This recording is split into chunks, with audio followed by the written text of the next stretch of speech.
Welcome to AAR pharmacy lectures. आज हम लोग डिस्कस करेंगे एंटी फंगल के मैकेनिज़्म ऑफ एक्शन और उनके यूजेस डिफरेंट कंडीशन में। ठीक है, सबसे पहले साइड ऑफ एक्शन अगर हम देखें टर्बीनाफिन और एजोल एंटी फंगल की, तो जो फंगल सेल मेम्ब्रेन होती है ना, उसमें एक इम्पॉर्टेंट कंपोनेंट होता है एर्गोस्टिरोल। एर्गोस्टिरोल की सिंथेसिस किस तरह होती है? स्क्वेलिन पहले जो है स्क्वेलिन इपॉक्सीडेज की मदद से कन्वर्ट होता है लेनोस्टिरोल के अंदर, फिर लेनोस्टिरोल पे फर्दर 14 अल्फ़ा डीमिथाइलेज काम करता है, तो वो कन्वर्ट होता है एर्गोस्टिरोल के अंदर, और फिर वो एर्गोस्टिरोल जो है मेन कंपोनेंट है या इंपॉर्टेंट कंपोनेंट है फंगल सेल मेम्ब्रेन का। तो टर्बीनाफिन जो है वो स्क्वेलिन इपॉक्सीडेज को इनहिबिट करता है। जब स्क्वेलिन इपॉक्सीडेज इनहिबिट हो जाएगा तो लेनोस्टिरोल नहीं बनेगा, जब लेनोस्टिरोल नहीं बनेगा तो फर्दर एर्गोस्टिरोल की सिंथेसिस नहीं होगी, तो इसीलिए जो है सेल मेम्ब्रेन अपनी इंटीग्रिटी लूज़ कर देगी। जबकि एजोल एंटी फंगल्स जो हैं कीटोकोनाजोल वगैरह या जो भी एजोल फैमिली से बिलोंग करते हैं, वो जो है 14 अल्फ़ा डीमिथाइलेज को इनहिबिट करेंगे। 14 अल्फ़ा डीमिथाइलेज इनहिबिट होगा तो लेनोस्टिरोल जो है वो एर्गोस्टिरोल में कन्वर्ट नहीं होगा। जब लेनोस्टिरोल एर्गोस्टिरोल में कन्वर्ट नहीं होगा तो सेल मेम्ब्रेन अपनी इंटीग्रिटी लूज़ कर देगी। तो इस तरह से जो है ये अपने एंटी फंगल एक्शन शो करते हैं। एम्फोटेरिसिन ए जो है उसकी एंटी फंगल एक्टिविटी बहुत कम होती है। अब अगर हम मैकेनिज़्म देखें, एम्फोटेरिसिन बी या निस्टेटिन जो हमारे पास पॉलीइन एंटी फंगल है, ये जो है पोर क्रिएट करते हैं मेम्ब्रेन के अंदर। ठीक है, एम्फोटेरिसिन बी क्या करता है, एर्गोस्टिरोल के साथ इंटरेक्ट करता है फंगल सेल मेम्ब्रेन के अंदर। ठीक है, उसके बाद वहाँ पे जो है ये पोर बना लेता है, फिर उस पोर से जो है पोटेशियम और दूसरे स्मॉल मॉलिक्यूल्स मूव करना स्टार्ट करते हैं। जब वो मॉलिक्यूल्स मूव करना स्टार्ट करते हैं तो वो अल्टीमेटली जो है सेल डेथ काज करा देते हैं। इसके अलावा कैस्पोफंजिन का अगर हम मैकेनिज़्म ऑफ एक्शन देखें तो ये जो है सेल वॉल इनहिबिटर्स हैं। ठीक है, कंपोनेंट्स ऑफ सेल वॉल अगर हम देखें तो मेनोप्रोटीन, बीटा-1,6 ग्लूकेन, बीटा-1,3 ग्लूकेन या काइटिन, ये सब के सब जो है फंगल सेल वॉल के अंदर मौजूद होते हैं। बीटा-1,3 ग्लूकेन सिंथेटेज जो है वो सिंथेसिस करा रहा होता है बीटा-1,3 ग्लूकेन की। तो कैस्पोफंजिन जो है ना वो बीटा-1,3 ग्लूकेन सिंथेटेज को इनहिबिट कर देती है। जब बीटा-1,3 ग्लूकेन सिंथेटेज इनहिबिट हो जाएगा तो बीटा-1,3 ग्लूकेन नहीं बनेगा। बीटा-1,3 ग्लूकेन नहीं बनेगा तो सेल वॉल जो है वो वीक हो जाएगी और वो इंटरनल ऑस्मोटिक प्रेशर को बर्दाश्त नहीं कर पाएगी, उसकी वजह से सेल जो है बर्स्ट हो जाएगा। इसके अलावा ग्राइसोफेल्विन का अगर हम मैकेनिज़्म ऑफ एक्शन देखें तो ये जो है फंजी स्टैटिक है, मतलब फंगल जो ग्रोथ है वो इनहिबिट करती है। ठीक है, तो ये क्या करती है कि माइटोसिस को इनहिबिट कर देती है।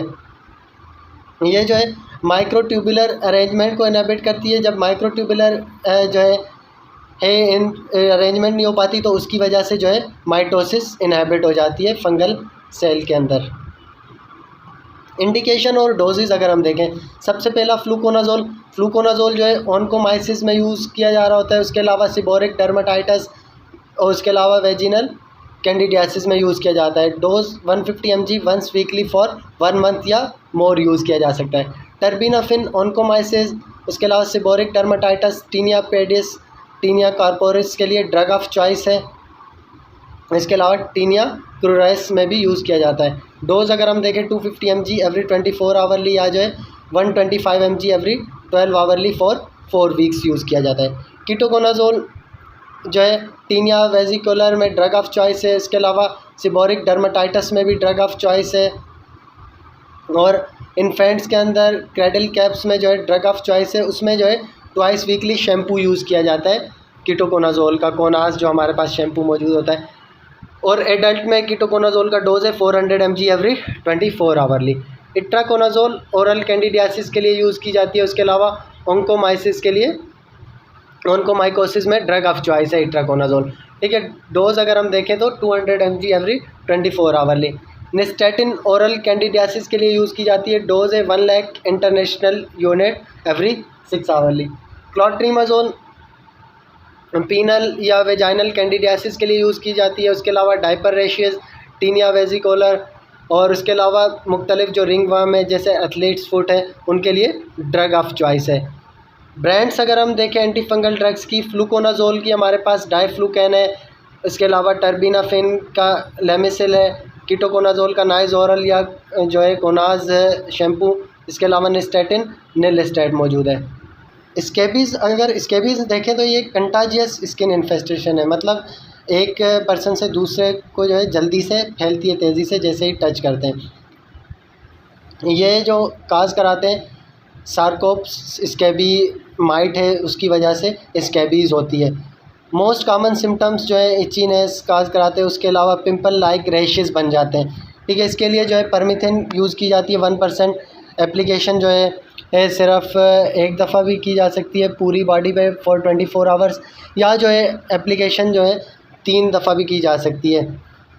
परमिथ्रिन 1% जो लोट्रेक्स लोशन है वो once in a week 3 weeks के लिए इस्तेमाल किया जा सकता है। इसके अलावा बेंजाइल बेंजोएट वो जो है पूरी बॉडी पे अप्लाई किया जाए फॉर 24 आवर्स, फिर बाथिंग के बाद जो है दोबारा अप्लाई किया जाए 3 दिन के लिए रोज़ाना। इसके अलावा आइवरमेक्टिन भी यूज़ की जा सकती है ओरली फॉर द स्कैबीज़। इसके अलावा पेडिक्यूलोसिस जूं जो हो जाती हैं उसके लिए परमिथ्रिन 1% डीलाइस शैम्पू यूज़ किया जा सकता है 2 times in a week. Shampoo को जो है 10 मिनट के लिए मसाज करेंगे और उसके बाद जो है वॉश कर देंगे। आइवरमेक्टिन ओरल दिया जा सकता है निट्स के लिए जो लीक हो जाती है, ये वो जो है 2 to 9 ईयर्स के जो भी बच्चे होंगे उनमें जो है 6 mg पर वीक, 10 to 16 ईयर्स वालों के लिए 12 mg पर वीक, जबकि 17 ईयर्स और उससे ओल्ड जो होंगे उनमें 18 mg पर वीक के हिसाब से दिया जाएगा फॉर 3 वीक्स आइवरमेक्टिन। परमिथ्रिन और आइवरमेक्टिन जो है ये प्रेगनेंसी कैटेगरी सी से बिलोंग करते हैं। बहुत शुक्रिया वीडियो लेक्चर को देखने का। नेक्स्ट इंशाल्लाह हम ट्रीटमेंट प्रोटोकॉल्स डिस्कस करेंगे।